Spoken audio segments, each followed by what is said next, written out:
Should we get this out of the shot, or it's all right? Hi, my name is Clayton Patterson. We're down here with 8 Ball Radio, and today I have on my program the luxury, the convenience, the pleasure, the honor of Mr. Howie Seligman, aka Howie Solo. Howie Solo. When did we first meet Howie? Probably in the early 80s when we first came down here, I think. Go ahead, Art keep opening, talking. I don't remember exact year, but it was probably like, I don't remember when we met. So, I don't really, I mean, Yeah. we've known each other through a lot of different different situations. things, The yeah. Shalom situation, Oh, yeah. The Rivington School situation, the garage situation. Yeah. What else? How else do we? I mean, you're the accountant to everybody except for me. The only person Right. you wouldn't take on is me. I know when to quit. You know? Yeah, I know it's Me and David Hasselhoff, and also Adolf Hitler, they knew when to quit. They do. So, but yeah, But no, I've been I lucky mean, to work with a lot of people and Oh, financial I mean, in advisors, terms of being an treasurer. accountant, Yeah, I mean, you pretty well touched on a tremendous number of Lower East Side organizations, East Side, yeah. individuals. Started with No Rio in around 81. Really? You started with Noria Yeah. being their accountant? Yeah, well, and what happened is No Rio were being fiscally sponsored by a place called the Cultural Council Foundation, and it was sort of a legitimate ripoff on Broadway. And so I said, you can do this on your own, so I got them independent, their own nonprofit. And then that's when Peter... Oh, really? You set up your own nonprofit? Well, Peter and Jack. came in Jack after, Waters, because Peter I knew Kramer. Alan. You know, I was really close to Yeah, Alan. Alan Moore. So Alan then- Moore was kind of one of the. Let's just slow down. You want to go just- back to the Yeah, original? let's slow down just for Yeah. a second, because obviously you're a main part, although nobody's really thought about it maybe up until now, but Right. it should be brought out. Right. But you've basically been there since the beginning of ABC No Real. More or You've been less. through the different groups that have gone through. All the different And then you took them from being sort of a duckling under another organization, Right. and you got them to be an independent nonprofit. Well, in the and case... you hooked that up. in the And so case- in the beginning, let me just finish a Okay, couple more because there's a... sentences. Yeah. Alan Moore was a big part of that, was he? And how about Mark Miller? I'm just going to ask you a couple of No, questions. Miller wasn't Miller wasn't? in New York at the time. And Peter Kramer and Jack Waters. So the original founders were Alan Moore, Rebecca Howland, who was Alan's partner at the time, and Bobby G, Robert Goldman. And they broke into the bank building the night before, you know, it was New Year's Day, 1980. Which bank building? It's no longer there. It's on. It was a Citibank that had been shut down. It just had a cheap padlock on Delancey and Clinton, right near the entrance to the bridge. Where he painted those murals. Exactly. Where Bobby G painted those Yeah, murals. it was so the three That's of a them. famous location. They had a TV show on Manhattan Cable called Potato Wolf. So they did like a public announcement on the TV show, and they put posters up. That's how things were in those days. Nobody Alan Moore and Bobby G. Right, and Rebecca Howland. And they said, okay, we're having an open call show. Everybody get there, we'll throw a party. So they broke into the building, and they threw a show in the upstairs offices. The downstairs was like a vault. And the police were aware of it. But the police said, they're good kids, there's no real drugs, and why don't we wait till the day after New Year's Day? If they're still here, then we'll bust them. Okay. So it so happened that Peter Fand, who speaks Were German... you there? I was not there, no. Okay. Peter Fand was at the room, and there was a story that Joseph Boyce, who was like their influence, sensei, Yes. he was actually in town by profound coincidence at the MoMA. So Fand gets in a taxi, goes up to the MoMA, starts talking about Boyce came down to the show. And there's photographs of There's that. photographs, There's photographs. Alan Moore really was- grainy video, Yes, Mitch great. Korber, and all the rest. Mitch Corbett. So the next day, the police, and so Alan and Rebecca say, okay, take us, and that's how he then enforced the commercial squat law, and eventually the city said, well, you can't have this building because it's a bank, and there's security issues, and a vault can be dangerous, So they gave him 156 Rivington, and that's how No Rio really got started. So who But negotiated that? let me just correct one fact. Yes. Peter and Jack pulled Jack a Waters, slippery Peter on me. Kramer. I did all this work because at the same time I got Storefront out of CCF and got them their not-for-profit. I worked closely with Storefront Shireen. architecture. That was on. Started on Prince Street Prince. and moved to Kenmare, where it still, I believe, is today. Right. So that was with the Kyan. corner of Crenmore and not Lafayette, the one just before. Yeah, it's kind of like where Center Street, Center becomes Street. Lafayette, yeah. Right, that's right. So I worked with Shireen and Kyan, and Shireen got mega famous, Kelly moved to Michigan. But I got there. So then Jack tells me, you can stop because my mom has a nonprofit and we're going to go through her. And I was like, well, you should have told me sooner. But that was Allied Productions. But eventually, when Jack and Peter left, there was a brief third period when Matthew Courtney took over. So you've now moved ahead. So you started off in 81 and now you're now about 85 or something? 84, 85. 84, 85. Maybe even a little later because Jack and Peter were still going to court. That's right. Furnace Courtney comes in and then suddenly it gets taken over by this new, relative to the time, squatters group of like more punk rockers. And that was Englander. So Englander doesn't come in really till around 90. Because actually when I first started to work with Englander, well, a couple years after I met Englander, Vicky's daughter was born, and she's now like 18 or 19. And so he has a Chinese wife, right? Yeah, well they're not married, but yeah, Victoria Law. Remember she was going to try to change all the... Yeah, I remember she walks in, she puts the baby on my desk, like this big, and she goes, oh, she likes you, let her crawl around, So what happened is somehow they lost their non-for-profit, and they got a technical assistance grant from NIFA, and they hired me to get their nonprofit back. So then I officially got on their board, and I just got off their board like about 6 months ago. Oh really? Yeah. Any particular reason why? Yeah, I just couldn't take it anymore. It's like 30 years. Yeah.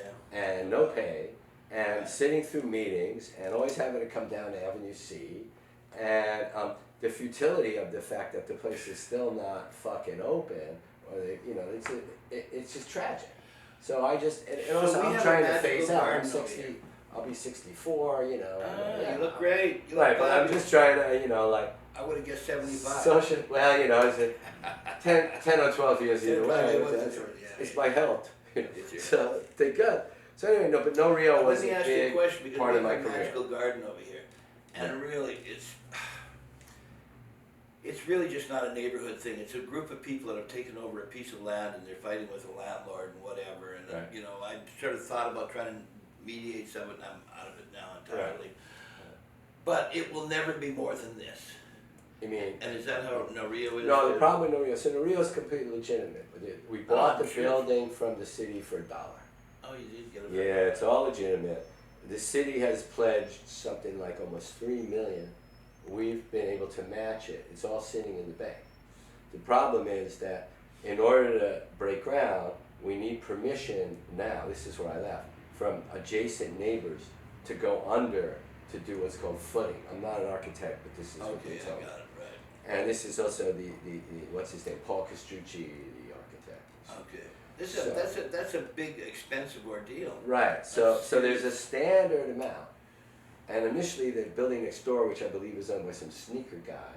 Yeah, A-Life, they own it? He said, okay, I'll give it to you, minimum, you're good people, we've been good neighbors. Right, okay. Then Shalhoub, who's one of the 10 worst landlords when there was a Village Voice, who's on Clinton, but he is at our backyard. He's one of these guys that he won't talk to anyone. Right. His family has sued him, the whole nine. Right. He's just saying, no, I want more, I want more, I want more. So then we went back to the guy at the and sneaker, you have to go to his place. And the sneaker guy said, oh, well, I hear he's asking for a lot more, so I'm going to ask for a lot more too. So that's where it stands now. I no longer So they can't build. They can't build, and now I want to know what. Let me Stephen's just still in here charge, for a but second. he's not in good health. Who's that? Stephen's still in charge, but he's had some serious. I mean, he's recovered, thank God. He's in good shape, but he's not working the 30 or 40 hours a week the way he was because he's got issues. Yeah. Okay. So no let me put it to you this way. Yeah. It's the biggest dream in the world is that, to get into construction, build a new building. Right. New York, no matter what you say or think or whatever, it is a difficult place. It's much harder than most of the It's cities. much harder than anywhere else. And more expensive. And if you're not really hooked up, That's if it. you get into things where you need to have neighbors that are going to support you and Right. stuff like that, Right. especially in this real estate age that we live in now, Well, it's been good going on for a luck. long time. Like that person behind ABC No Real, he just buys property and he couldn't care less. Well, Shalhoub, yeah. Yeah. The problem is, like, we come so far. We actually have the city, we have the No, I buildings, get it, we but have now all you're the shit. locked in. But now it's kind of like you're at the finish line, and some guy saying can't have water. Yeah. And So somehow it's impossible to go ahead, and I watch that with all these situations. I don't. So let's move on from Yeah, that. let's move on. So No Rio was one of my big branches of the tree of my career. Well, you actually added a lot to that place. You Yeah. got them their nonprofit. You've been the accountant for 30 years. Treasurer. The treasurer. Yeah. Okay. So Stephen is actually a damn good bookkeeper. He learned Yeah. that. He's a good guy. Oh, Stephen's a good bookkeeper. Yeah. So my other arm, which I started around 83, 84, was an organization called the Center for New Art Activities. What was that? And, well, it was again an umbrella, like a fiscal sponsor, but it Okay. goes back to the magazine from 1970 called Avalanche, which was started by Oh, Liza Bear Avalanche. and Willoughby Sharp. Yes. Oh, And you were so- part of that? That's right. So I came into that, and they also were like, oh, we had this really fancy accountant who was volunteering, but he's moved out of town. The IRS is after us. What are we going to do? So I got them out of trouble and Wow. started filing their stuff. Then through that, Bomb magazine spun off. So I was one of Oh, the you were part of originals. Bomb magazine Bomb too. magazine, 1980, Oh, my God, Betsy really? Sussler. Right, so I was so lucky because of being at the treasurer of all those groups, even though they were small at the time and based around here, they grew, and all these people who worked for them started to make money, and they said, Well, "Oh, so you can this be my became accountant." pretty mainstream. This was It really went from Soho. it went Yeah. from Edge and 80 Yeah, to yeah, yeah. people now we're like, "What? I can't get in." This is That's no it. ABC, no Rio. No, This no. is like No, Rio never Museum left the of hood. Modern Art. Well, it's halfway uptown to the Museum of Modern Art. That's right. But I mean, it really was. I mean, that magazine, both Avalanche and Bomb, was like Soho elite. Well, at the time Avalanche started, these people were relatively poor, but the lofts were so inexpensive. But if you look back on Avalanche now, like there's a set was bought by the MoMA Library. I believe there's a set at MIT or something. It's Yeah. a very important part of art history It because is. people who were written about in it at the time who were unknown are now $1,000,000 sculptors and painters and That's right. the ones that haven't yet passed away. And so the other thing I would ask you is, are you on the masthead? Bomb, yeah. Are you Bomb, yeah? Oh, what's your masthead? Well, I was the financial consultant treasurer. Now they bumped me up, and now I'm on the executive committee. And we put someone else in as treasurer again after 30 years. You said, okay, Good for you. it's long enough. You got to move on. So I'm less So involved. that's 30 years you've been involved. That group is still active? It's still active. Yeah. And your name is Howie Solo. Well, on the masthead it says Howard Seligman. Yeah. Howard Seligman. Solo comes from the Solo Foundation, which is another story. And then the third arm of my early career, which led to millions of clients, I met a guy, Robert Rosenthal, Everybody except for me. Go ahead. right, who's the literary secretary, was literary secretary Allen Ginsberg. And right at the time, Ginsberg's accountants were moving out of town and trying to sort of go underground. So I came in and started to work with Allen. Oh, did you? So I Oh, you're worked- still alive at the time? Yeah, I worked with Allen until he passed away, and then I worked on what we could call the estate, and now I work with Did you work on the Committee estate? Poetry. Well, I wasn't the lawyer, but I gave them a lot of advice on Did how you? to set shit up. Did you help stitch together Stanford? No, Stanford deal was Andrew Wiley. Andrew Wiley is the big literary agent. Andrew Wiley did the Stanford deal. And he's uptown. So what happened when Allen first started out in the East Village, he spoke enough Yiddish and the way he looked that he got in with all these mom and pop Jewish landlords who had storefronts. Like when I found my first apartment in 1975, there was a guy named Kupferberg on 9th Street. And literally, you walk downstairs, you've all heard this story before, there would be a big glass plate and a metal thing, you'd stick the rent in, and he'd open it and go, "How are you doing?" Really? "Oh, you pay on time, I like you." Yeah, give me a month's security, I'll get you an apartment." In those days, there was a 20% vacancy rate, 25% vacancy rate, anything east of First Avenue. 1975. You could find an apartment in 5 minutes, you just needed 1 month's rent, 1 month's security. Right. Nobody asked for credit check, Right. nobody asked for ID. First and last month. If the check didn't bounce, You good. you're in. Right. So Allen, probably at least 20 years before me, rented about, I don't know, 3, 4, 5, 6 rent stabilized apartments. Really? He did? And he made a living. He's passed now, and this was more legal then. Subletting or subdividing. Yeah, I used to sublet for a while. But But 2 he years also was max. he actually created a network of like short-term housing for people who wrote to him. because back in those days, everyone wrote letters, and his Right, letters that's to boroughs have been published. And he always had visitors, foreign visitors. So he would say, some kid would write from Kansas saying, look, I read your Yeah. book, I'm fucking queer, but I can't tell my dad, and this high school is, I'm in the gym, I act straight. So Alan would say, oh, you're a pretty good writer, here's a bus ticket, come to New York, we got a place for you to stay. Of course. So Alan would it was also, let's face it, he was like heavily into the sex part. Right. So at one point, like, one guy came and he said, well, you're not my type, but I think William would like you, Bill would like you. That became Bill's boyfriend, James, Yeah. And then Wiley came. That's how James came? Yeah, James came from the middle America, and he was like under Alan's tutelage, and Alan set him up with Bill. Really? And they were together for many years. Bill was like, Yeah. James was like his son and Yeah. his like Executive manager. He still manager. is. He still manages the Really? borough's operation. Wow. Yeah. Isn't that So Wiley came to be a beat writer. great? Okay. And then he said, well, I love hanging out with you guys, but I realized I don't really write that well, do I? And he said, and it's like that Barney's commercial, you're old enough to remember it. So you're all gonna need somebody to sell you. You fucking guys give this shit away on the street for $5. Yeah. And what's wrong with that, man? We smoke pot, we And, love and it. who was this? Andrew Wiley. So Wiley Now, who is decided, Andrew Wiley? he's one of the top literary agents in the country. A rare book dealer. No. Literary agent's a guy that says, Clayton, you self-publish your book, give it to me, sign a contract, I'll get you $200,000 because I'm a literary agent. Oh, nice. So Andrew became Alan's literary agent, and Andrew negotiated the archives to Stanford for $1 million. For how much? $1 million. For $1 million. Was that a good deal or a bad deal? At the time, it was like, holy shit, no one's gotten $1 million for anything. Now it's not, especially with art. Okay. But this is, what included, it's a 10 by 20 shipping container.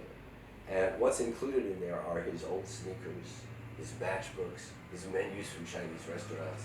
Yeah. I mean, it's not just like all like volume 1 Hal, People volume love 2. this shit. Yeah, it's like ephemera. Ephemera. Yeah, it's like.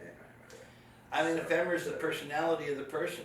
Well, ephemera is like the secret, like Nixon's tapes. Like Yeah, you exactly figure out right. what the guy was That's saying right, that's when he right. was on Bourbon at 3 in Yeah. the morning, and he said, "Fuck those Jews, fuck Kissinger, and it's probably a fucking faggot. I want to know. I want to audit every Jew in the State Department. Commie scum. That fat mouth farted the whole time I was there. I need a cigarette. Where's my wife? What's her name again? Pat? Yeah, Republican code. Fucking Pat Buchanan writes everything for me now. Archie Bunker, my ass. I'm from California.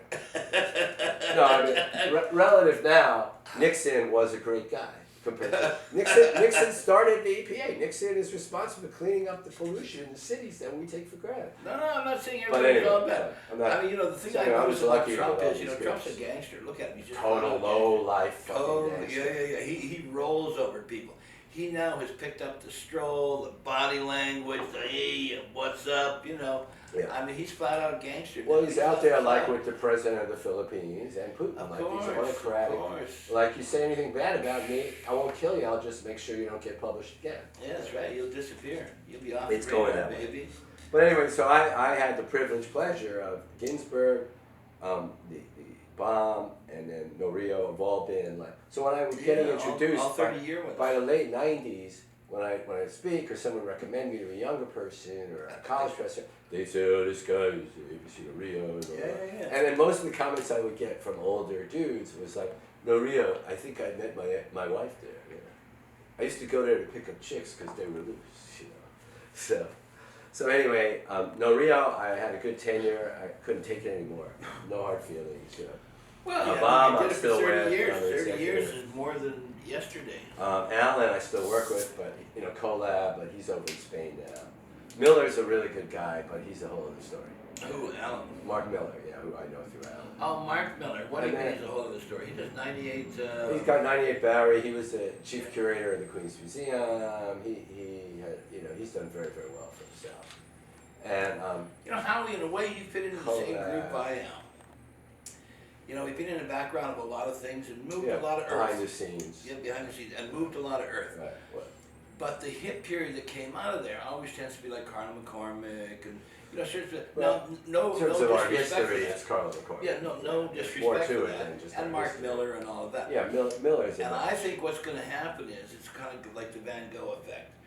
I think all of a sudden, out of the background, other people are going to rise and get recognized for their dedication and their involvement in scenes that nobody up to this point has talked about. Right. Well, I feel. I mean, you on I here feel having the adequately honor, the acknowledged. privilege, the prestige of having Howie here. Wow. But you know, but beyond that, really, you really have been a mainstay player. I mean, a lot of people. Courtney came out of ABC No Rio. Right. I mean, a lot of people came out of ABC No Rio, no question. Yeah. And Jack and Peter, Yeah. definitely serious players in the whole ecology of the Lower East Side. Yeah. Yeah. And beyond. Yeah. Well, they And got that so, going, you know, there's just people now, you know, who I've done, like R.O. Tyler, the artist, tattoo artist, astrologer, cult leader, whatever, Right. Tom to be the tattoo artist, and now it's Howie.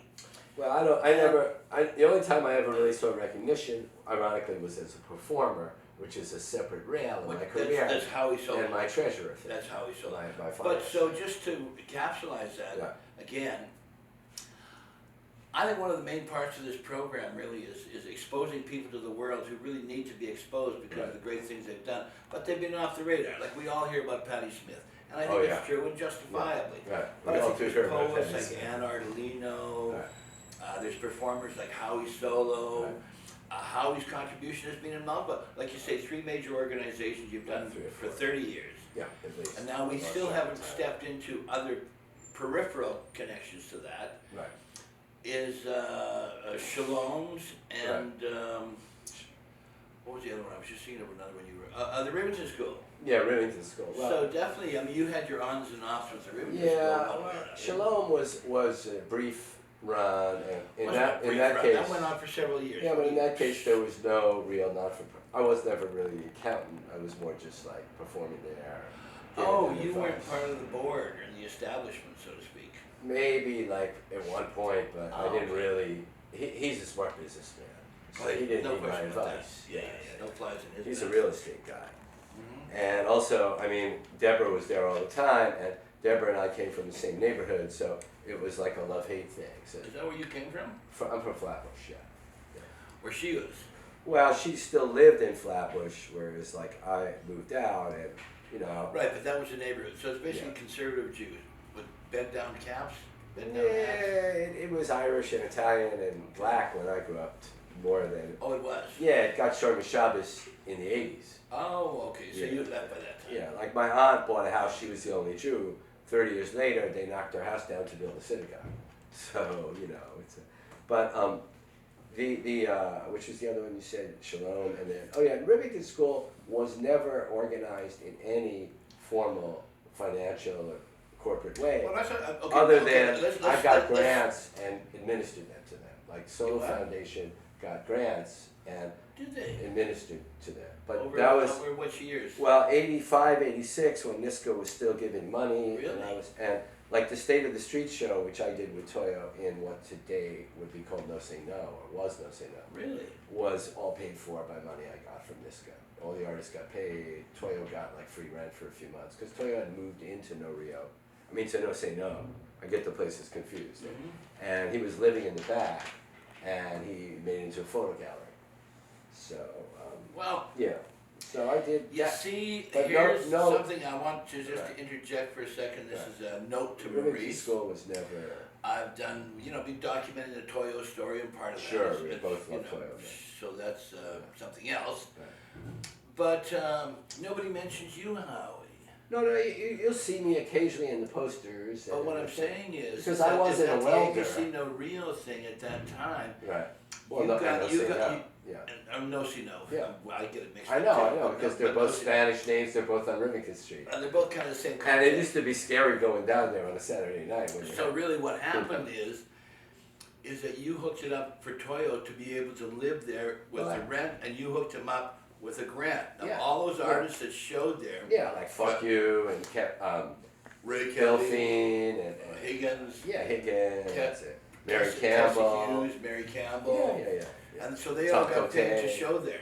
Well, it was like $300 or something. It wasn't Each. big money. Yeah, it was just. Well, that's a lot of money. But in those days, it was also that you actually in a show and you And get got paid, paid. and And you hooked it up Free for beer Toyo for got a like month, $3,000 or whatever. I covered his rent for like 3 months. Yeah. So that's a significant contribution that's been overlooked up until this time, and that for the documentary should be in there. All right. Well, you know. Now, what am I?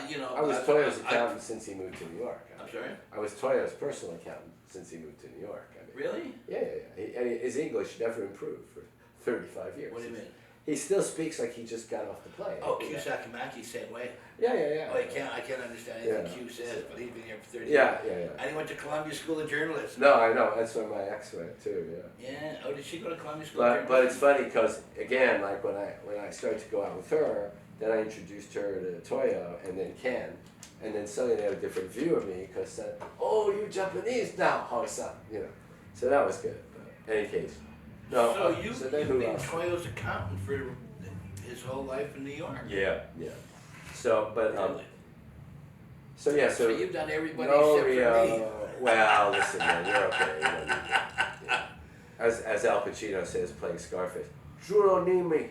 But the Remington School is a whole separate story, and it's a story that while I had a lot of good times, it's one filled with violence and humiliation too. It's not as positive as the other relationships I just described. Because first of all, most of the other relationships I described, I got paid. Well, not ABC to Rio, but still I got to. Did you ever get paid at ABC to Rio? Only that first grant. Really? And then for a couple of years, I got paid to do their tax returns and stuff. But no, I mean, I did it for volunteer. Yeah, wow. They were a good group. Right. I got some free art out of it. You know. But Toyo is one of the most underlooked, underserved. And why do you say that? Well, because like these other people who came up at that time, they were very focused, very ambitious, and they had career goals. And what it takes to succeed, which I learned, is complete singularity. So, like if you have several interests, as I do, it gets in your way from succeeding. You have to just, like I knock wood, succeeded as a financial advisor precisely because I had no competition and I had major training in it for school. And I was one of the few people who could deal with eccentric artists. Other accountants are too uptown, too straight. Yeah. People feel uncomfortable. They say, oh, I heard you could do this. They go, I don't want to know about that. Yeah. And I said, not only can you do it, I'm going to do it for you. And I'll save you some money. And you're never going to get in trouble because, So I developed a niche. And that was my singularity. But in terms of being in bands and my history with punk and then my performance art and all that, I was always like, oh, I'll do this act, then I'll do this act, then I'll play the drums, then I'm going to guitar. Right. So that's right. The people who succeeded, and Toyo was this way, they had a singularity. They just said, this is all I do. The fact that you later found out they'd gone to medical school, they would shortchange themselves. They said, forget about that. I'm an artist. Right. I don't have my license anymore. You don't want to know about that. And Toyo almost shot himself in the foot. Like we talked about this when he was alive. Like you get him a friend who wanted to buy stuff, and he botched the deal. Right. He didn't want to compromise. That's right. And I had all these works from him because I bartered. I never charged him a cent. Okay. All the years, and he gave me pictures. He had loads of pictures of my shit from when I performed at No Say No. I wanted that Third Street picture, but he wouldn't blow it up. I've got a beautiful blow up of the Angels I wanted the same thing. He wouldn't sell it to me. Yeah, that's right. Why is that? I don't know. Remember, you called me and you said, "Give me Toyo's number." And he said $300. I'll give him $300. That's a good price for a big print like that. Yeah, of course. I know. I don't know. I can't speak for him. Because Toyo was multiple things. Now that he's dead. Yeah. Toyo was a lot of things. But he was definitely a good craftsperson when it comes to art. I mean, he was really a real old school traditional artist. Yeah, life drawing, photographic skills, life drawing. No, he was an old school, really draftsman. He came up through a real Yokohama kind of Japanese, right. Japanese. You have to serve the masters and you get it right. And he was very good. Discipline. But he also was really a facilitator. That's one thing I've done a lot of. Right. And he really, a lot of the No See No stuff, a lot of the Remington School stuff, would have never come to the accomplishments without his nudging in the background. He documented everything, and no one even knew it. He also finessed it. He did finesse it. He finessed it, a lot of that stuff. The 99 Nights show, the keeping the place open, making it happen. Exactly. Now, you see, this is something that a lot of people don't talk about, but there was a major split there. No See No was basically the uptown move back above Houston types. And the bad boys, the drunks, the Ray and Dennis. They moved over to the Remington School. What's his name? James So all Marshall. those people like Tessa, just about all of the ones that were no-see-no, Right. they went back above house, and they all became successful in their careers. Absolutely. The Riverton School split, which was also a lot of it monitored by Toyo, Right. ended up being fighting on itself, destroying each other, you know. But always a pack of geniuses in there, no question. Yeah. To come out of there will be bigger and badder than the ones that came out from over here. Yeah. Well, it's These also. ones grabbed the light. These guys stayed in the Well, dark. But part once of they it's also- explode, But it's different. It's different media. oh, like, different everything. like different film everything. or small paintings. But this will be like these are heavy metal installations. yeah, You but can't these just will move be around. the heavyweights. Yeah. These will be the Rothko types. The with David David Smith. David Smith. Yeah, he's major. Yeah, I mean, Robert. He's going to be Robert Parker's going to be David Smith. You know what I mean? Let's I mean, see. the big boys are definitely there. Yeah, Smith No didn't question, live. Tom Smith- Otterness came out of down here, but he's still below Houston. Well, And he's Smith a didn't heavy- live to as old as Parker is today. What's that? Smith died before the age Parker is today. Oh yeah, but I mean, Parker's never had his No, thing in and- his. and- But I mean, he's kicked over the can more Ray- times than Ray is kind of within really serious history of sculpture. Ray is acknowledged. Ray was acknowledged before he even. Was he? Oh yeah. Ray's had a really, and Ray was never ambitious about that. Well, I want Yeah, to argue that's- that. as far as I I want know. to say passive aggressive, Yeah. but Ray was the same as Andy Warhol. Ray stayed in the background, said nothing. Yeah, he wasn't a very talkative guy. Never talkative, never pushed his way to the front, never did any of that. But he engineered the everybody whole thing. acknowledged the fact He was he the was the teacher. godfather. Yeah. He was the guy. Yeah. I mean, he never said anything. He never did anything really. You really though. You. I'm gonna check you here. You can't make these kind of comparisons that are generalizations. I mean, because Well, they are generalizations, They have different. but people this- have different but- backgrounds too. But the thing in of it terms is of with Kelly, money of and course, education. the Warhol and Kelly, kind of the same, and both came out of the working class. But I will say Well, that's true. that the silent factor with Kelly, and Right. would you disagree with this? He has never pushed his way to the front. No. Never stood up and said, "I'm the guy that did it." No. And everybody there acknowledges that he's the guy. It's Oh, yeah. incredible. Yeah. Yeah. Right? Yeah. But Warhol pushed his way to the front. Warhol was about Of course. I'm not. Another thing is that Warhol went for money. Warhol would chew you up and spit you out and Of then course. say, "I'll never talk to you again." Right. Whereas Ray, unless you really fucked him, he comes over, he shakes your hand, Yeah, has a drink with you. He's No, a mensch.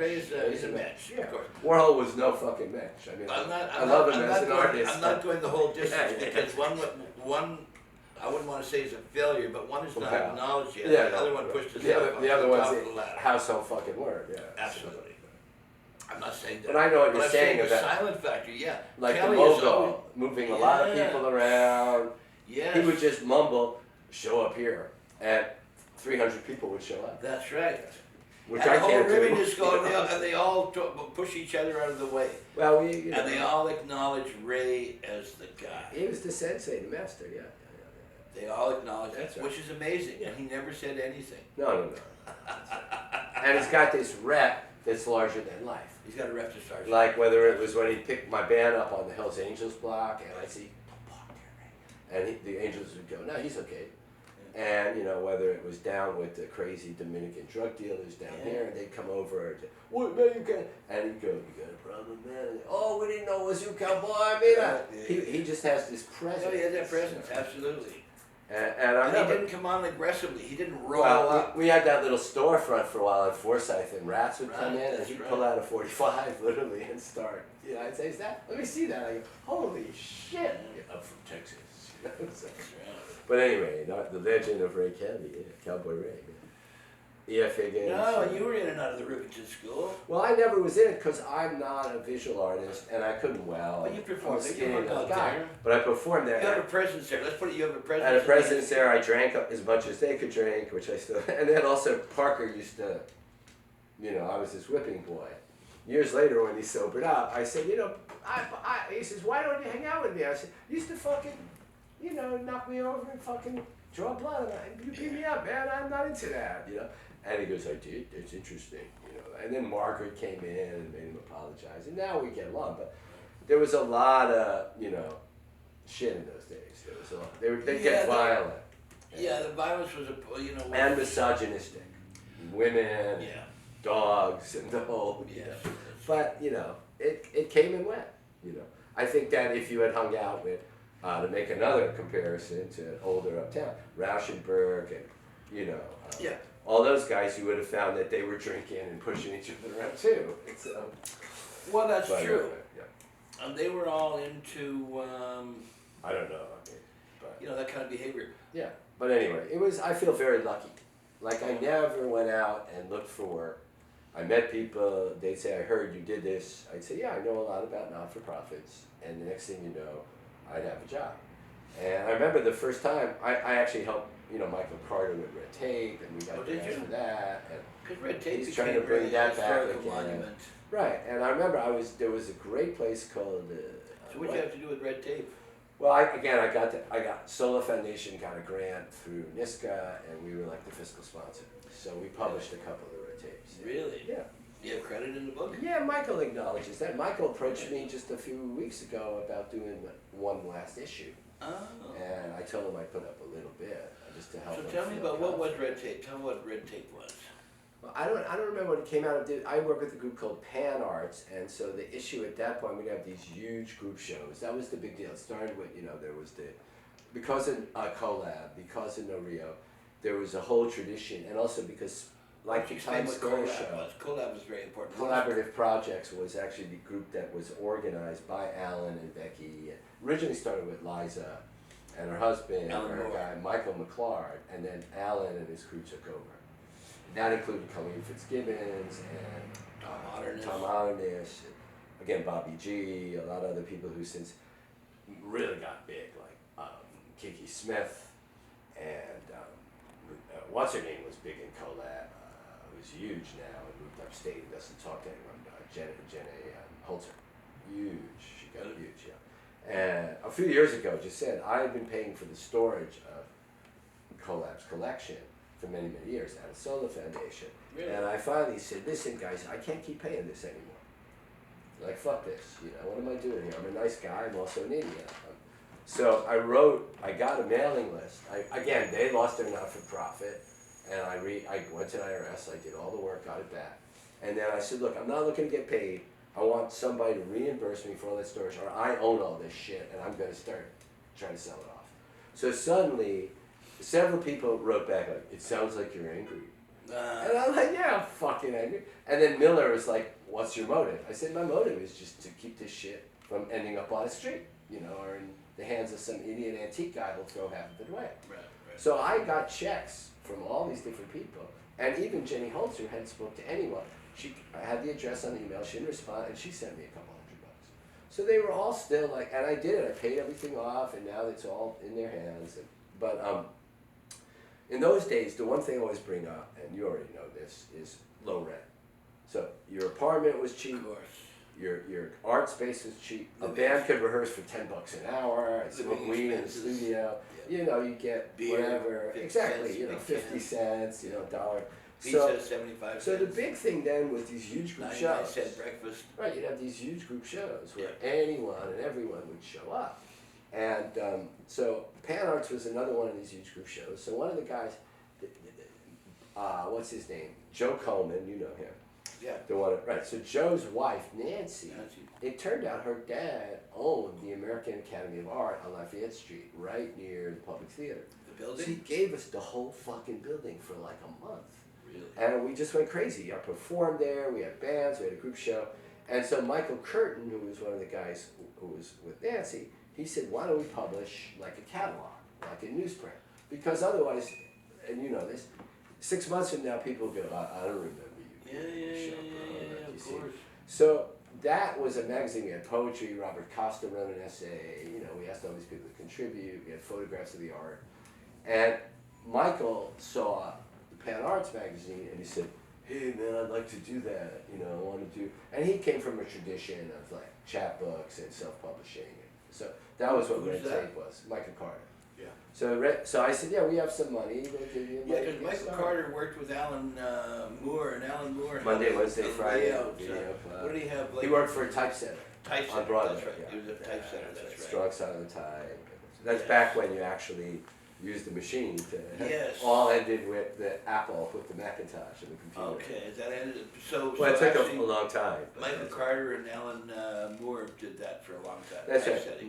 Michael So actually layout was worked his thing. for Alan, and also Yeah. Michael had this talent of getting to know visual artists, interviewing them, probably because he would get drunk with them, and he'd end up getting their pieces for cheap.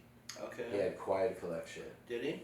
and a lot of that was in red tape. So I'd like to see him do another red tape. I'll Yeah, tell of him that course. now. No, Red Tape ended up being a really kind of pivotal book from that period of Right, time. right. That was like 85 or something, right? I think 85, 86. 85, Around the 86, same something like time when it was the last of the money, all the public money started to fade in the second Reagan administration. Oh, really? Particularly after the incident, which we all know, with Mapplethorpe and that guy at the Brooklyn Museum, Piss Christ. Oh, Piss Grace, Andrew Solano. So Andre Serrano. Serrano, yeah. So Serrano and Mapplethorpe, and suddenly all the grants started to dry up. Okay. And then the grants started to dry up anyway because the economy, and then they suddenly said we can't keep paying for art when we're not feeding, welfare, and so.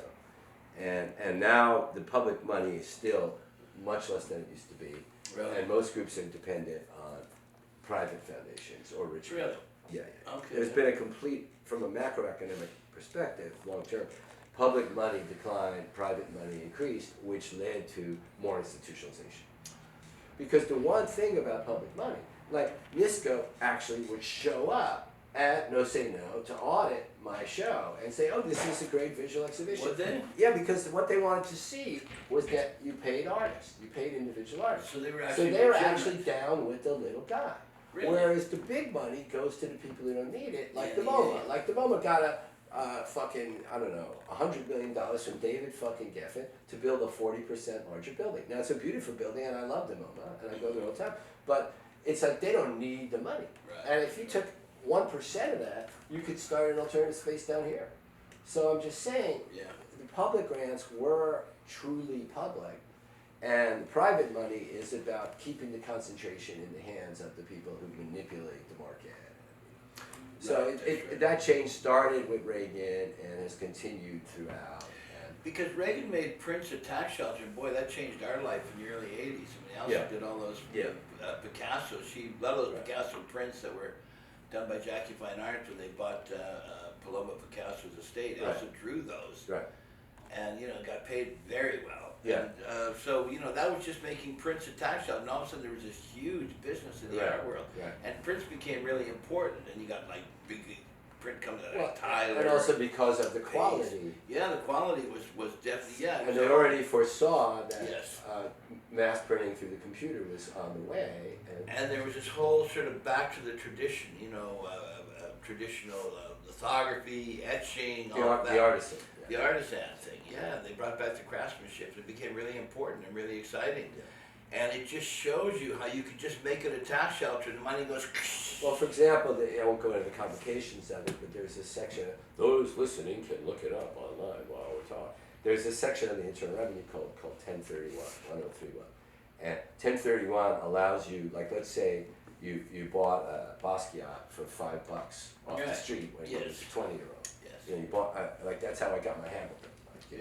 And then now you sell it to, for $100 million. Right. And so you're going to face like a lot of capital gains tax. Yeah.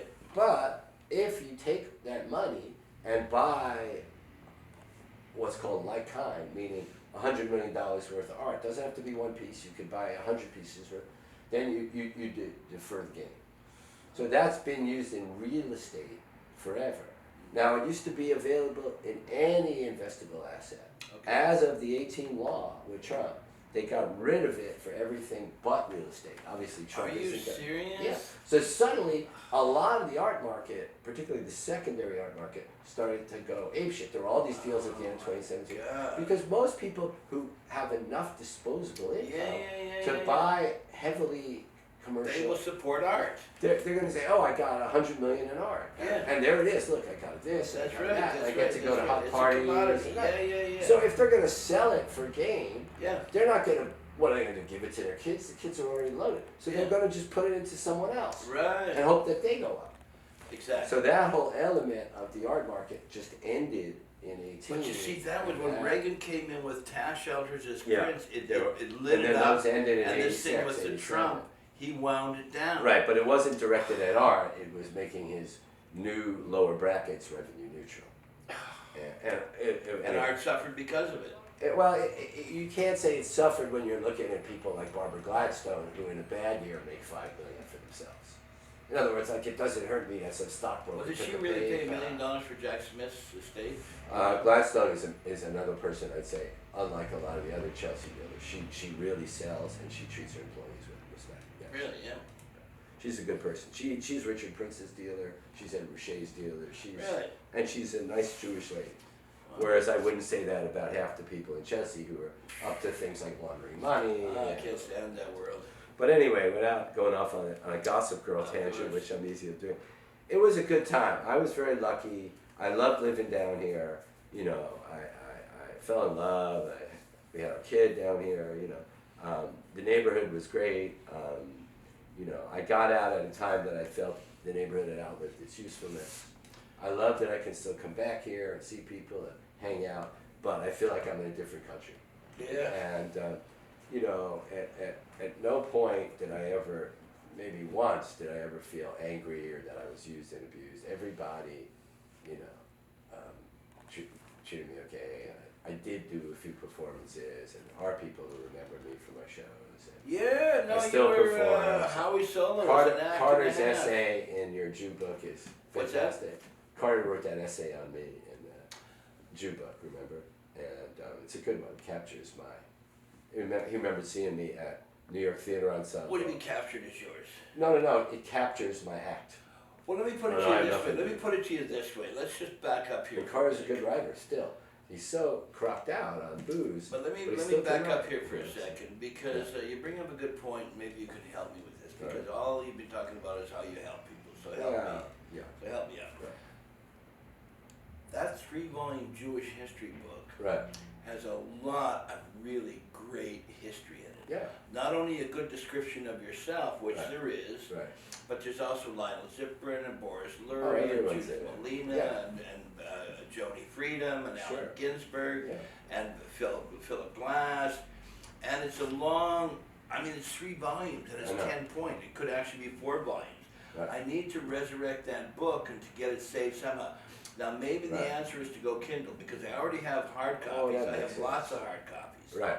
I have lots of hard copies, but it's 10 points, so that just happened to be the mistake that was made. We had a woman from Random House who was designing it, and I just assumed that Random House, you do a lot of books, you blah, blah, blah, no point, you can design it, thank you. And how am I going to double check it? I don't know. Right. So I trusted her, and then it turned out once it was printed, it was 10 point, which is like, oh my God. So that's the distraction. You mean it's too small? Yeah, it's too small. Right. But, so I have all these books, so it's not about just reprinting it or whatever, but I'm thinking maybe go Kindle, because there's no question in terms of a Jewish history. It would certainly be, especially once it got hypertext searchable. It's classic. Yeah. Well, what you want to do is like you put in somebody's name who you heard about. Rabbi and it all comes Ackerman, up. I mean, the list is long. I don't know anything about that Well, technology. help me out, let's but work Kindle together makes on sense. this. Yeah, Kindle makes sense. Because then we can pump it out and get it out there, and it's grand history. It's great stuff. And with Kindle, also, the length isn't necessarily going to be a problem. No, length is no problem at all, and we can add a lot of pictures. Oh yeah, that's true. Because I couldn't add pictures to the other one because of the expense of printing The extra color. pages. Yeah, but with Kindle, it's not a problem. Yeah. Well, that's funny. We've come a long way even since that book. Yeah. So let's get that back. This book back in gear. Yeah. And how are we doing for time here, Maurice? Good. How much time? How long? There you go. Oh, about You can edit out that. 48 minutes. Okay. Oh, okay. Well, we got to go an hour. Okay. So It's only 48 minutes. ask me some other questions. So we're taking a little break right here Want to take a pause? because what we don't want to do is we don't want to make it difficult to edit. Right. So there'd be one part where we edit this part, Right. because this is just mumbling on. Right. But the rest of it's pretty, everything's fine with it, I right? think we got some good stuff. So you got a particular feel. Want to jump to another? Yeah, what do you want to talk about next? I don't know. I mean, the quality of the neighborhood, the real estate, Howie, the art. everybody knows that. Okay, here we go. 1, 2, 3. rolling. All right, here we are with Howie Seligman, Howie Solo, and you've also had a performance career. I was lucky enough to manage that. I started out I've been in a rock group since I was 11, and then in 1978 we formed a group called the Agents, and we played at CB's 3 or 4 times, recorded a live album there. We were the last band to play at Trudy Heller's when they closed in August 1981 on 6th Avenue, the old disco from the 60s. And who was in your band? Well, there's a guy I've known since kindergarten who was my best friend who first taught me to play bass, Gary Mosca, and I still hang out with him from time to time, but he lives way out now in rural Pennsylvania, so he's 4 hours away. And then guy I know, the Greek guy from college, Tom Montakis, and then we auditioned drummers by putting an ad in the Village Voice that said, "Kick-ass drummer wanted." And, And the Agents, did one the album. look was the sunglasses. Yeah, so we were Trench very coats. much about James Bond, James Bond. going back to Humphrey Bogart. Right. Trench coat, thin tie, part of that sort of 79. Sunglasses, short hair. Short hair. Even though we came in. And in fact, it's interesting, when I first met Hamilton, Richard Hamilton, he had this logo and a company which was a fake, I guess you'd call it a meme now, called the Investigation Department. That's right. And he would dress up in this black suit, again, boys, Yep. and he would do this whole thing, which I used to do in the hack of Right. pulling the piece out, So literally, I'm going to brag now, at the opening night of Danceteria, when it moved to, when Jim Farrat brought REM up from Georgia, they hadn't been signed yet. And of course, everyone's outside waiting to get in, and it's 2 hours of delay. So what happens when a bunch of guys who had drinks before they showed, you've been waiting outside 2 hours, you run right to the fucking bathroom. So I go to a urinal, and I look over at the left, because everybody had this little brown vial in those days that you carry around like a security fucking blanket. And I thought I'd do a bump, So I'm looking at the guy to my left while I'm peeing, about to do a bump, making sure he's cool. And I see this guy, he's about to do a bump. So I acknowledge him, and then I look at him and I go, wait a minute, that's the guy from the Investigation Department. Oh, And he looks at me and he goes, hey, wait a minute, man, you're the agent. You're the dude with the suit. So I give him my card, and he gives me his card, and he goes, Really? whoa, I think we're going to be friends. So then he gives me a line, I give him a line, we shake hands, and that was how I met. So there was, again, this really wonderful reinforcement. Well, our thing was simply a logo to promote the Boasters, because everyone was wheat basting in those days. Right. You would, in fact, meet other musicians, and you'd never seen their band, but you'd feel comfortable hanging out with them and sharing music ideas, because you'd say, oh, I know you from your posters. You guys always play at Gildersleeve's. You guys are at the kitchen tonight. I'm going to hang out. So it was a very interesting time. The band broke up. Then I started to do another band called Mildred Pierce. And then I got sick of having to deal with vans and drummers and guys who were late and drug problems. So I went to the Pyramid, and I started this performance art. What year was this? Pyramid, I think I went to around 82. There's a Early. guy named Alan Arthur who ran a rehearsal studio down on Lower Broadway below Canal. And we used to be in the next room from a bunch of weird tall guys who couldn't play. And so you'd go into like the common area to have a cigarette. So they say, oh, we were listening to you. You guys actually can really play. And then I said, I know you. You're Julie from blah, blah, blah. Your girlfriend, you live up the street from me. So that was actually the formation of Three Teens Kill Four. So And Julie Hare. Julie Hare, David Wojnarowicz, and Brian, a.k.a. Hattie. Yeah. Hattie. So then, Alan was a drummer. He ran the place, and Alan knew that I had been working with Glenn Branco. Alan. Alan Arthur was his name. And so Alan says to me, listen, I've heard you, man. Forget this band. You got to go to the Pyramid. Because you got that, I know you do this act, So I ended up, it was a guy before Brian started booking it, was a guy named Bobby, I can't remember his name. Again, everyone there was like a extreme gay drag queen and extreme, like, if it wasn't H, it was C. It was just like, it was an all night Bobby toga Bradley. party. Bobby Bradley, right. So Bobby just went, I want you to open up for this porn star tonight. I'll give you $300. So I had these two girls, and I did like a Tony Orlando and Dawn act, and I had all my shit on cassette, karaoke. And it was much easier. You could walk in and just go on. And then I ended up being one of the few like straight queens who hung out in the dressing room with Ethel and Tanya Ransom, and I got to know all those people. Really? And it was wonderful. This was 82, 83. 83, 84. It was 83, just 84. when the disease was starting to get noticed, but no one yet was, like nobody we knew had passed. Most people just said, oh, I have liver cancer. Okay. But anyway, so that was another time that I just walked in on this thing. And again, because I lived here on 3rd Street, everything was convenient. Like I could just stay out all night and know that I could get home and crash in my apartment, And I got a job as a waiter working lunches, so I was able to come home, take a nap, and then stay out till 4 and go to work the next day, a couple hours. Where were you making lunches? I worked actually at Chemical Bank's executive dining room. So Really? Yeah. Woo! It was ironic that Say I'd that given again. up- Right. Say that So one more again, time. $200 a week, and I'd get to take a bottle of champagne home once a week. And steal food. leftover steak. They fed us lunch. Wow. And so it was those were really Crown good Prince. days. You knew me, Dan. I met you back then through that common crazy friend of ours. So yeah, it was. In other words, everything you did, except for like sleeping and taking a shit, Yeah. was either a social network. No, you're absolutely. You go to an art opening, Suppers. you'd end up meeting a girl you started having a thing with. Yeah. You didn't go out to meet a girl. You went out because your friend said, hey, I'm at an opening, and come on, we'll get a few There were drinks. so many And pass-arounds. It was It's just, everybody unbelievable. was open. If you Nobody could said, oh, I don't want you to meet her. She's, don't say Yeah, anything no, about. no, No, right. there was weed. There was, Yeah. and eventually the blow, everybody got off blow because we were watching guys die. And guys, Yeah. It's like we stuck with weed and drinking. Moderation, man. But no, so I was able to the band thing. And now I play like in old geezer acts, like cover bands, and I actually was up in Woodstock this weekend with a bunch of guys I know from high school. Really? And we just jammed for about 6 hours at this guy's Wow. house, and we, so it's fun. And you see people who, like, I remember your band in high school, you couldn't fucking play, but now Norman's been practicing for 40 years, and he's fucking, like, got every riff down.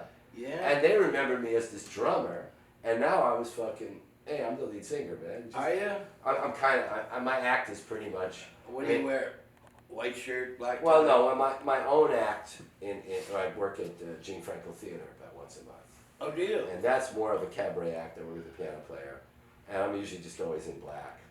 And the red sneakers? Yeah, always got the red sneakers. Converse? Always doing the neo Martha Graham shit, Okay. And Right. but no, I feel very lucky because my thing, and a lot of people said I was a nerd, but thanks to my 30 years with my best friend and ex-wife, a life partner who is Japanese and old school Buddhist, when I had a conflict with people, in most cases I would just say, okay, so I lose, so what?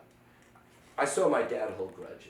I saw my dad like we were talking about that, with the 50 cents I stopped shopping at the guy, but I don't throw a brick through his window. Right. And Right. most of the time I let shit go.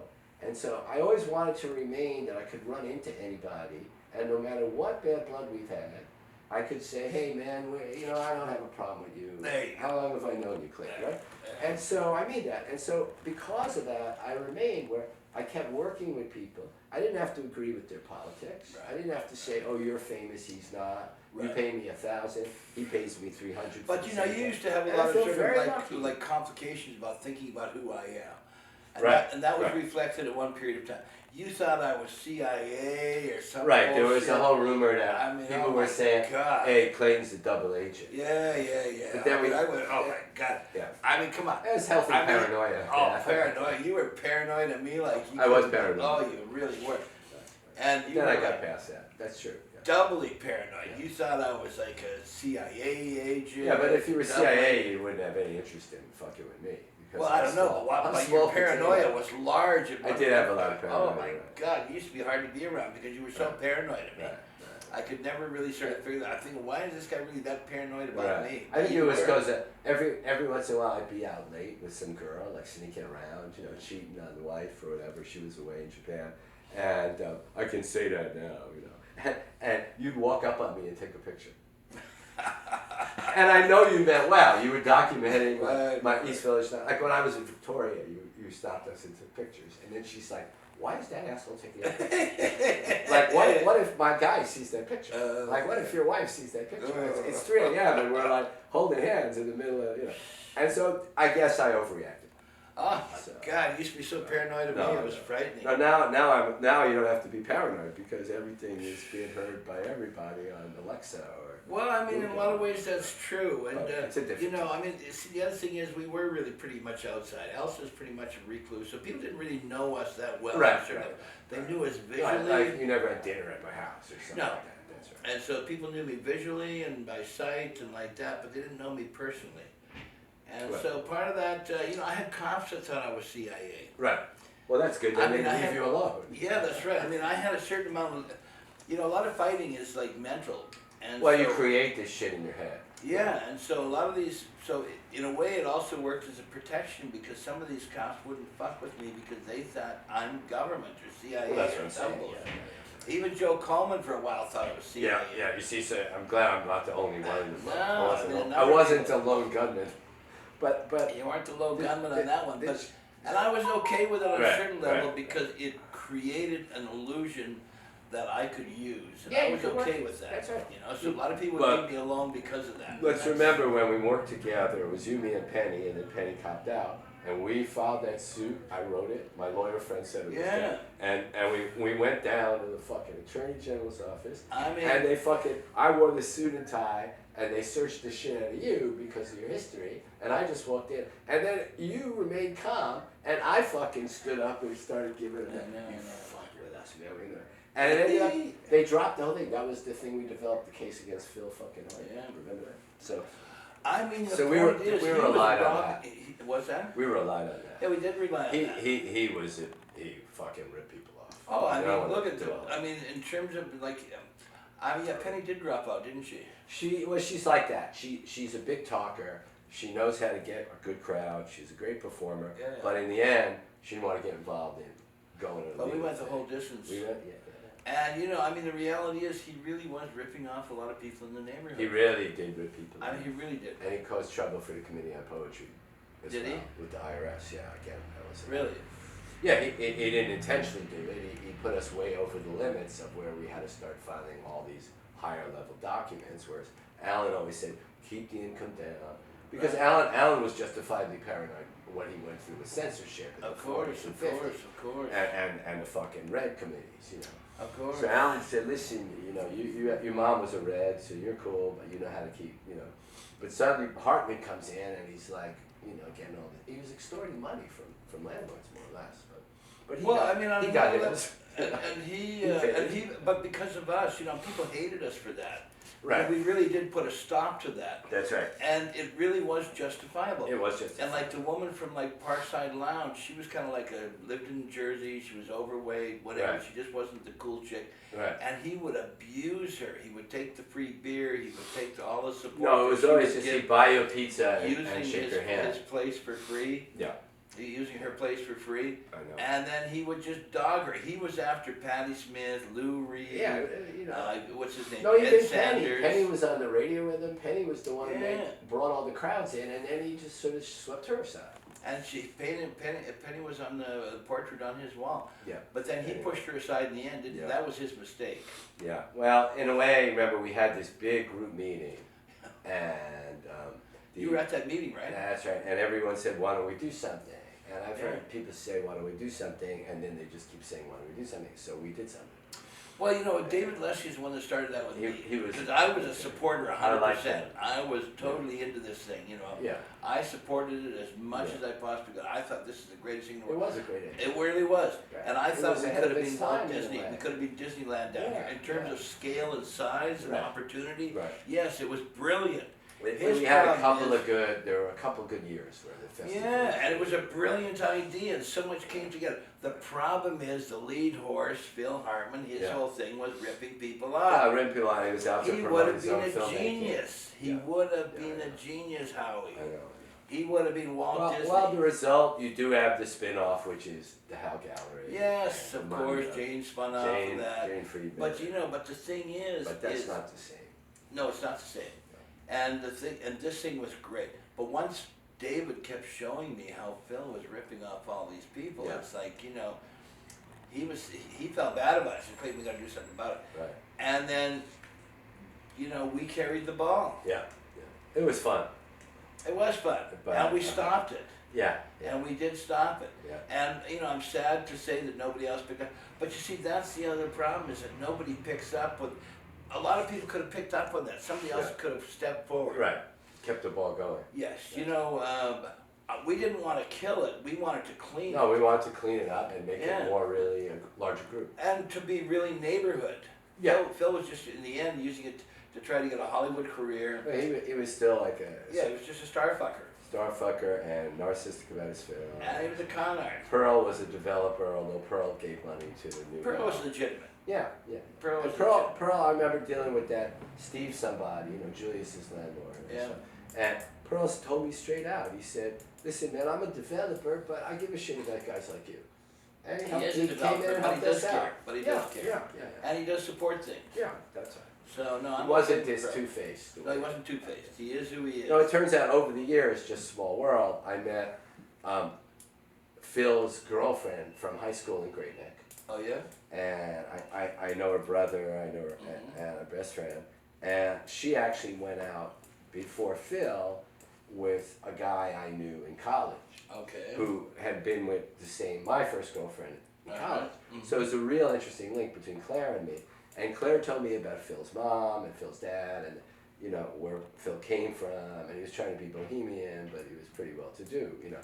So Well, she I don't said- mind that he went to Princeton and was well-to-do. No, and but- you could be bohemian and be that as well. Right, but he should have been more like He should have help been out the people. That's right. Yeah. He should have been legitimate to. Okay. His conversation was perfect. He's like Trump. What he presents Right, he is would not he what would is. change the issue and Yes. distract you with charm. That's right. Would There have you all the right language. Starting off with he and his one daughter in each hand. Oh yeah, And yeah. looking up at the gas station 2B, and it's going to disappear. And tears are rolling down his face as he looks at the new pharmacy now and saying things like, "Oh, I remember, you know." Nick Right. Zed was the only one that really got him first. He said, "You know, come back." And Jim Power said, "Look, this whole medical thing you're talking about is bullshit." Yeah. So Jim Power went nuts on him. Margaret Van Cook has set up some kind of. I guess health Margaret did insurance. something that ended up being She legitimate. did. You know, She she's a did. legitimate person. She I mean, is, yeah. she had, you see, she was on the board and she was legitimate. Romberg is legitimate. You Yeah, know, all no, those people are real I like community James. people. I have a couple Yeah. of his pieces. Yeah. Absolutely. Oh, do you? Yeah. Oh, he's great. Yeah, he's a good artist. He's been a consistent friend over the years. Yeah. You know. Oh, good for But you. anyway, no, it all worked out in the end. Now It we all have- worked We out. have all these great events every month at Hal Gallery to go to. It's always Well, the fun. Howie Gallery picked up the name and carried on. I That's was it. always a little opposed to the name because the name takes it down to one person. It does, and the logo is his image. And the logo is his Sort of, image. we never charged them a licensing fee, but it's sort of okay. But you know, Well, and we- it's we good own to that keep him image. alive and all of Right, that. But that's I mean, he's not general. He's very specific. He's very and he was specific. a very much of a star guy himself. In He a was a way. careerist, 100%. Well, in a way, he didn't really make any serious money until the Stanford thing. Well, that's true. But And then he helped a lot of and he people. got a teaching job at Brooklyn College. You have to be one of his people to help. But the amount of he- fame he- that he got. He did get a lot of the fame, visiting- and you know when you see the little licensing we've done, it's nothing compared to Warhol. You know, people say, oh, like when there was that ad for Apple years ago, and people said, oh, Alan would really be upset and come back from the grave. And we said, no. When Alan was dying, he said, make me like Andy, guys. Go to China and get a coffee mug with my picture on it. Yeah. And we were why like, okay. And so we Why we not? have an action figure made in Japan. I got one in my office. That's great. Beautiful plush doll. As you should. And so, but in New York, he's a household word. But when you go to other places, people will know Warhol. People will know Paul Rudd, but they won't know who the fuck Allen Ginsberg is.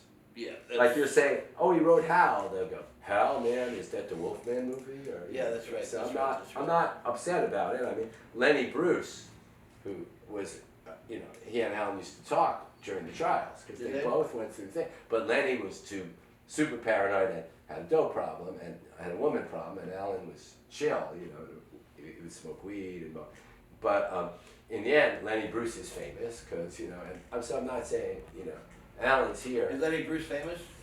Yeah, like was famous. I mean, fuck, Dustin Hoffman played him in a biopic, and there's a character based on him on Mrs. Markle or whatever, that show about the 50s Jew Baker Street. All right.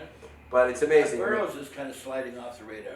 Burroughs was, because of people like Patty, because of people like Jono, because of all the rock bands who never really read his shit, but they wrote songs. Where'd you get the name for that song, man? Oh, it's a William Burroughs novel, man. Nova Express. You want some of this? Yeah. So all these people were just like, you knew Burroughs? I'm like, yeah, I had a few drinks with him, smoked a joint. Whoa, let me touch your hands.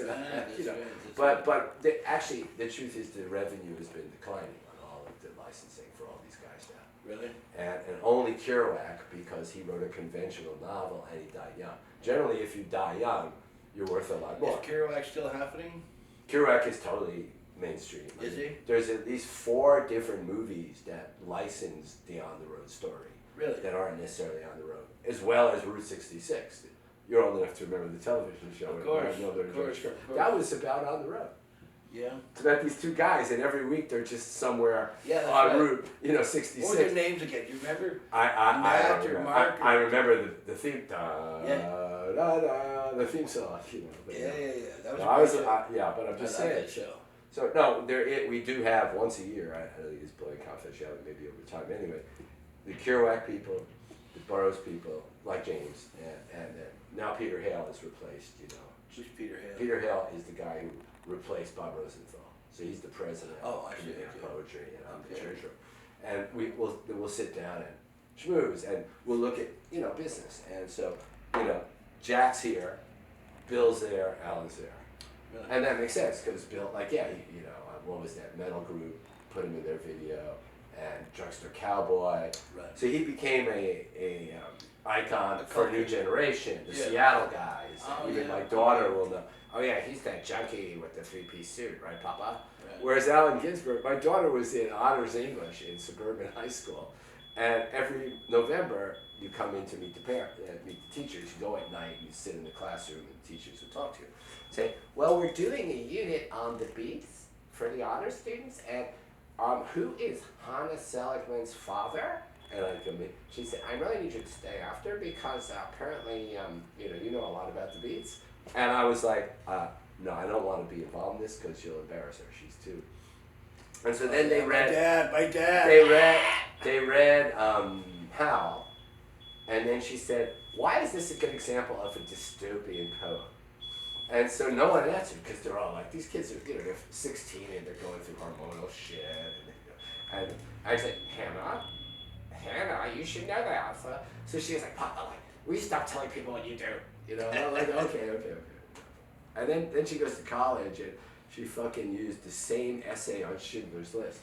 She got an A in high school, then she used it in college for 2 different classes. Same essay, she got an A on it. So I taught her, I said, listen, these professors, they love liberal feminist causes. Really build up the feminism and the Jew thing and you'll get a good grade. And she's like, you're right. Listen, that's my secret. Are you still listening? No, they're not getting in trouble. And a lot of my act now is about my paranoia about using words that we used to use all the time. That now people in my daughter's generation could immediately change the subject. I said, okay, I'll use another word, but we need to keep discussing this. She's like, you said nigger. You said fag. You said dyke. I said, yeah, I went to school with a bunch of dykes, and they told me to call them dyke. And we used to I used to sell them weed. We're not dykes. We're lesbians. Yeah. Oh, and then don't even get me started with the pronoun shit. So I feel now like I start to identify with my grandfather. When my grandfather would just say, I said, Zadie, you're okay. You got blah, blah, blah. You're 80 something. You're still alive. You're still smoking cigarettes. What's your problem?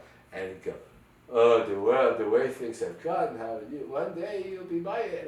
And I'm starting to see just the way. Yeah. It's like a pan and scan, and it's moving in this way, and you're still stuck in the frame here. That's exactly right. So. Yeah, a lot of stuff, that's true. I notice a lot of stuff now doesn't compute in a way that it used to. That's right. It's this PC thing. Yeah, it's this PC thing I'm just not into. Just to talk about our day, there was a lot of cursing and a lot of shit. But we all got along. Everybody got along. And this whole thing now, I think the PC is a way in which they've taken liberal or anti-establishment and mutilated it and co-opted it into being actually a fascist right-wing form. But So it you really think is you're a fascist right wing. It really is. I mean, it really is. Because no freedom of question. speech, it's like I don't want to rationalize. Like I grew up with guys, nobody ever got offended when I used to. No. Or now like Duke Wayne or what's his name, John Wayne or whatever. Now they want to get it out of him with Cal Arts. Because he was a machismo kind of guy. Yeah. I mean, that was the period. Accept the period for what it was. Yeah. I was never a fan of his. I found him arrogant and stupid He's and arrogant, anti-working class. But look at But someone I'm not like gonna take him out. look at Ray's icon. Everyone knows it. We spent a few minutes talking about it earlier. Yeah. You would not have Ray's icon if you hadn't had John Wayne. That's true. Exactly. Of course. No, you're absolutely Yeah, right. You're absolutely right. and even the whole baseball cap thing. Yeah. The custom Marlboro hats. man, the tall, silent guy. Yeah, and it's Of course. and this, Of course. years and years, this whole way of speaking that goes way back Yes. to Clint Eastwood. So Yes. you can't deny that Make it my exists. Yeah, And you can be nobody and stop anybody. yeah. You know, I know a sculptor who, did something that was kind of stupid when he was a kid, and you get people out of PETA and places like that, and they end his career. Yeah. I mean, They end his career. And it could be just a person who happened to be part of PETA in Ohio or something. Yeah. But they could end his No, I career. know. Well, Otterness went through that with the dog. It came back again recently. Who? Tom. Otterness. Yeah. That destroyed And so then much. you show up in a fur, right? Yeah. And then there's the people you show up with a headscarf. This happened to a friend of mine at a rich guy's party on the Upper West Side. The guy happens to be a major Zionist. His parents are Holocaust survivors. Okay, but you're entitled. He shows up with his scarf, and he's Jewish. He bought it on St. Mark's, and it looks like Arafat. He threw him out. He punched him down the stairs. He said, "Don't ever wear that to my party again, you fucking PLO scum." And he's so like, this "Hey, guy's wait a about 30 or something? Well, this is when we're in our late 30s, early 40s. So early 40s is still that. But I'm just saying, so Oh my people God. misinterpret. Yeah, and without even giving him a chance. Yeah, and the whole, I mean, in the past, you always had a chance. Yeah, you explain. Explain yourself. Why I'm did you sorry, say that? I grew up with a blah blah blah. Yeah. My dad's Palestinian. He hated the whole thing. That's why he moved to Canada. Yeah. But the thing is now, like, he hits a guy. Well, Throws him out. it's Throws just him down the stairs. there's a lot of different levels. And this guy's Jewish. Well, there's a lot of different levels where you're distracted from the real intimacy, from the real argument. Intimacy is Which, the absolute. which, is from a absolutely Marxist right. view, are all just about how much of your workday is going to you and how much is going to someone else. Yeah. And people should be constantly, obsessively thinking about it. And instead, they're thinking about, you looked at me funny in the elevator, that was sexist. But there's no And I'm question. like, yeah, well, I make a lot And more it's money even than like you, Biden. sorry. I'm not in favor of Biden, but what did he do? No. Put his hand on some woman's shoulder Yeah, or something? so what? It's like, come on. It's like, hey, bro, Or a hug. don't touch me, you're gay. Yeah, Hey, bro, it's like, whoa. hey, let's have a beer, Yeah, no, I That know. whole thing is crazy now. It's a little crazy. It's just too extreme. Yeah, I mean. And it is right wing and fascist. It's And insidious. there's no tolerance, of course. It's insidious. So Fascism I've is had about people. no tolerance. Yeah, so I don't, but eventually I'll get used to it. So, and when I don't do, know, should we get used to it? puts I'm me not on. sure. Well, it puts me on pins and needles. One of the reasons I love when I do my act, it's a great way to catharsize, which Right. is a lot of what comedy is So on about. that note, So I think it's yeah. getting to be time to wrap this Yeah. up. You happy with this? Okay, Yeah, very good. I think there's a lot of good stuff in there. A lot of good stuff. We always end on a happy note, Yeah, and so we sing happy trail. don't include any of the gossip I said about bad-mouthing any of those bitches from the old Pyramid Club. It's too late. So happy trails. Happy to trails to you until we meet again. Happy trails to you until we meet again. Okay, from this Thank time you. until next time, fans, thank you very much. Been a pleasure. Clayton Patterson here with Howie Seligman, Howie Solo, Maurice, and I'm Clayton Patterson signing off for 8 Ball Radio. Okay, thank you very much.